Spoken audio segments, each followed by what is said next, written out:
Yo, what is up guys, it's your TheNaturalGamerr coming at you with another beast gameplay commentary. Let me jump into this commentary real quick and let me explain the gameplay, the gun setup I'm using, the map I'm playing, and all this sort of stuff. As you guys can tell, I'm using DSR. I completely forget what kill streaks I am using. I'm pretty sure I'm using fast. I know I'm using fast mags and something else. As you guys can tell in the kill feed, probably after I miss about 30 quick scopes. This is Boss Sauce 100s count, so this is my gameplay. I know some people are thinking that I've stole, I'm not going to get into it because it's stupid, but this gameplay is pretty nice. It's 113 kills to 1 death. I'm using the DSR sniper rifle. As you can tell, this is 66 kill confirmed, and I don't know if there is a 100 plus with the sniper rifle and 66 kill confirmed even out there, but I know this is the first. I mean, what I know, this is the first one. So I hope you guys enjoy this video. I hope it deserves a like. You know, you guys can leave a like. Let's try to hit 20 likes again. Once again, thank you guys so much for the support that I got in my last video. I sound really repetitive saying that, but thank you guys so much. You know, that's really awesome that you guys are supporting me this much. And I want to say congratulations. I want to wish you guys... Oh, wait, hold up. How should I say this? I want to say thank you guys so much for 100 subs. There we go. That's better. I want to say thank you guys so much for 100 subs. I got that within a week. That's amazing to me. I mean, not many channels can do that unless they get extreme shout out from somebody that's really large. But for a channel my size that had 0 subscribers and now I'm at 100, you know, that's crazy. And I'm still growing every single day, getting a lot of views every single day. So, you know, my channel is exactly where I want it to be. Another thing in this gameplay, I'm using Orbital VSAT, Low Start, and Swarm. I'm not running a full party. I'm running with one of my friends, one of my real life friends, Buckshot 913. You can see his little speaker in the top left hand corner.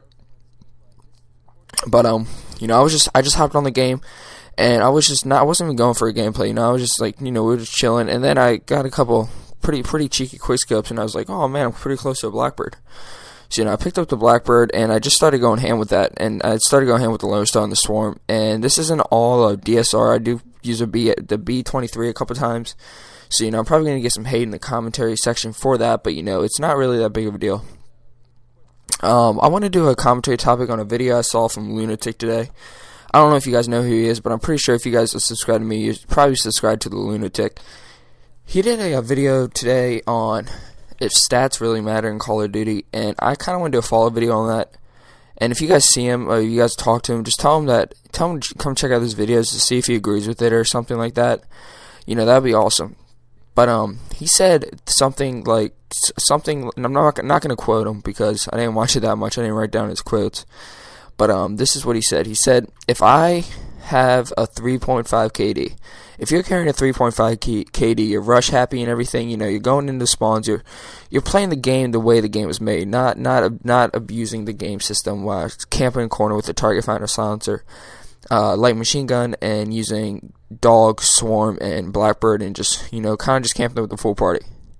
If you have a 3.5 KD and you're rushing and not doing all that stuff, does that make you better? I mean, does that make you worse than a guy who has an 8 KD camping in the corner with a light machine gun and all that? Does that really make you better? And my opinion is no, because, well, first of all, stats completely ruin Call of Duty. I never really look at that multi-feed right there. God, I went ham. But I never really saw the need for stats, because it is an online multi-game and multiplayer game, and once you put stats in it, that completely ruins the whole game. If you think about it, if stats would never enter this game, and look, it kind of froze right there a little bit, I'm sorry guys, but if stats would never ever put in this game, just imagine how much better this game would be. You wouldn't have people camping corners to get a 2 KD.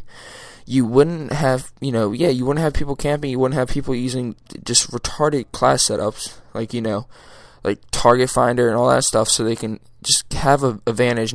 I mean, the stuff was implemented in the game, and I don't mind if you use it, but as long as you use it the right way. And that's one thing about YouTube, is we all get so butthurt about if someone's camping, but my opinion on that is if that's the only way you can play, like if that's the last resort that you can turn to for you guys to even play the game, I mean, I don't mind if you camp, but it is extremely annoying, and I hate it, but I don't mind if you do it, if that makes any sense. But let's get back to stats. I don't think stats should ever been implemented in the game, and since they are implemented in the game, you can kind of tell what Call of Duty has gone. Call of Duty, I'm pretty sure stats have been around since Call of Duty Modern Warfare 1. I wasn't around during this time. I wasn't doing YouTube. My first Call of Duty was Modern Warfare 2. But I think stats didn't make a big deal in that game because your kill streaks were easy enough to get. It was 357. I'm pretty sure it's 357 airstrike, attack helicopter, and UAV. So people didn't have to camp in corners just to get those kill streaks because they're so easy to get. You could either get them or not get them. There's no way that you're going to camp in corner and get them because there's constantly a UAV up. And I don't know if there was even ghosts in that game. There might have been. But I just think, stats have completely brought this game completely down. And I want to talk about one more quick commentary topic. This topic is, what is the next Call of Duty going to be like? In this game, 200 pluses are that's an insane amount of kills. That's almost too much in my opinion, that's way too much. So I don't know how YouTube's gonna, turn out to be after the next Call of Duty Modern Warfare, Call of Duty Ghost. I'm pretty sure that's what it was released as. I'm not positive yet though. There was some source that leaked the name of Call of Duty Ghost. Once Call of Duty Ghost come out, it's probably not going to be such a kill streak happy game. You're probably going to actually have to have some skill instead of just calling it a swarm and getting 200 plus kills. And hopefully the community reacts in a positive way, not a negative way. Knowing the YouTube Call of Duty community, it's going to pick back up. New people are going to become more popular. I believe a lot of really, really amazing gameplay channels with not the best commentaries will start suffering just because they won't have the swarm and stuff and dogs and stuff and Call of Duty Ghost. And I don't think it's going to be even possible to get 300 plus gameplay in the next Call of Duty because in this game it is. But I really hope you guys enjoyed those two topics I talked about. If you guys could leave this video a like, let's see if we can get 20 likes. Subscribe if you haven't subscribed. And follow me on Twitter. And one other thing, if you guys want to play with me, add me on SMBaseball22. SMBaseball22. I'll leave in the description, guys. Thank you so much for listening. Bye. See ya.